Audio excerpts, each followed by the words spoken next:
सफलता पाने के लिए सबसे पहले आपको अपना इंटरेस्ट वाला काम ढूंढना होगा। आप किस फील्ड में माहिर हो, उस काम में उस्ताद हो, उस काम करने के लिए आपका साफ दिमाग हो, जैसे अलग अलग तरीके से एंगल से सोच सकता है। क्या आप उस काम को बिना पैसे के भी करने को तैयार हो? उस काम को करने के लिए आप सब कुछ कॉम्प्रोमाइज़ कर सकते हो? क्या उतना कॉन्फिडेंस है आपको? आपके अपने इंटरेस्टिंग वर्क, अपनी स्किल पर पूरा भरोसा है और आप मानसिक रूप से पूरी तरह से उस काम को करने के लिए तैयार हो, तो आप सफलता पाने के लिए हकदार हो सकते हो।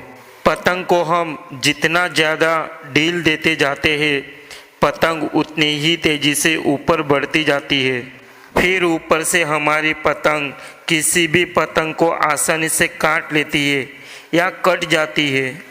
सही ज्ञान न होने की वजह से अपना पसंदीदा काम, अपनी पसंद की स्किल को बढ़ाने के लिए हमें अपने ज्ञान को धागा की तरह लपेटकर अपने दिमाग में स्टोर करना होगा, ताकि हम अपने काम में किसी भी तरह की परेशानी क्यों ना आ जाए, हम उस परेशानी का समाधान बड़ी आसानी से निकाल पा सकते हैं। बिना किसी की मदद लिए हम उस परेशानी से भी हम बाहर निकल सकते हैं। जैसे आपका आत्म सुधार होगा और आपका सेल्फ कॉन्फिडेंस लेवल बढ़ेगा। याद रखें, अपनी नॉलेज को बढ़ाते समय आपको जरा सा भी आलस्य नहीं करना है, बल्कि आपको तो चतुर और चालाक बनकर अपने ज्ञान को हर जगह से बटोर लेना है। ध्यान लगाने से ज्ञान मिलता है, गुरु के आगे सिर झुकाने से आशीर्वाद मिलता है। शिक्षा सबसे शक्तिशाली हथियार है, जिसका उपयोग आप दुनिया को बदलने के लिए कर सकते हैं।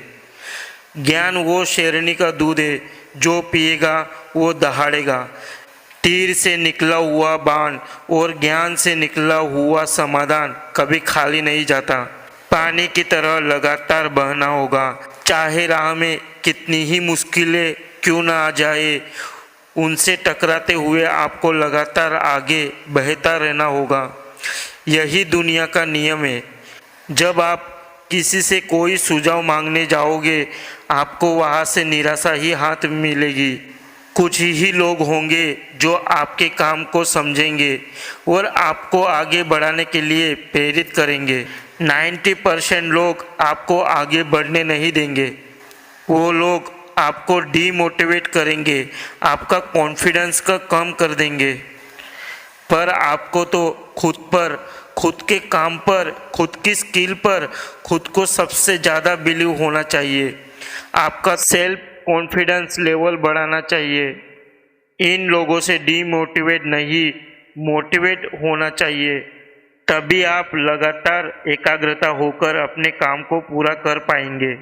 सफलता की राह में चलते चलते संघर्षों का पहाड़ चढ़ना पड़ता है। कहीं मुसीबत आए तो बैठकर, ठहरकर, सोचकर आगे बढ़ना पड़ता है। कमज़ोर होते हैं वो लोग जो संघर्षों का पहाड़ आधा चढ़कर भी वापस पीछे की ओर चला आता है। ठहरे हुए पानी को देखकर कभी ये मत सोच लेना कि ये कभी बह नहीं सकता। जब उसका वक्त आता है तो तूफान की तरह लगातार आगे की ओर बहता चला जाता है। ठीक उसी प्रकार जब कभी हिम्मत टूटने लगे तो थोड़ा ठहर जाना, थोड़ा सोचना, फिर अपने दिमाग का इस्तेमाल करके आगे बढ़ना। यहाँ आपकी विल पावर आपके काम आएगी। सफलता आपके कदमों में होगी। सफलता भले ही देर से मिलेगी, पर मिलेगी जरूर। बस खुद पर विश्वास रखना।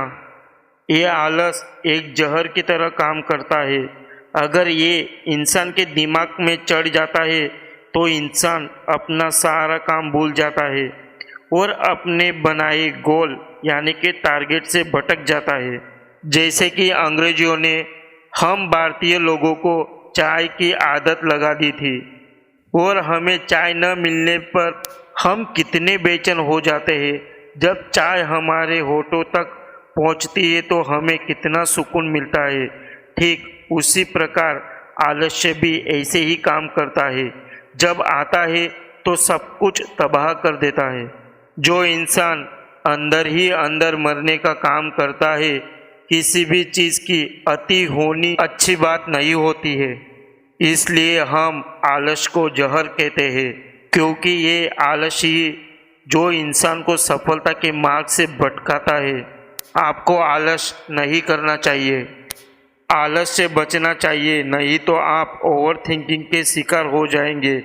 जब आपने सोच लिया कि आपको एक सक्सेसफुल इंसान बनना है, तो आपको कोई भी नहीं रोक पाएगा। आपको मन को स्ट्रॉन्ग बनाना होगा, तभी आप अपने सपनों को या अपने सफलता को प्राप्त कर सकेंगे। तो दोस्तों, ये वीडियो पसंद आया तो वीडियो को लाइक कर देना और चैनल को सब्सक्राइब नहीं किया तो सब्सक्राइब कर देना।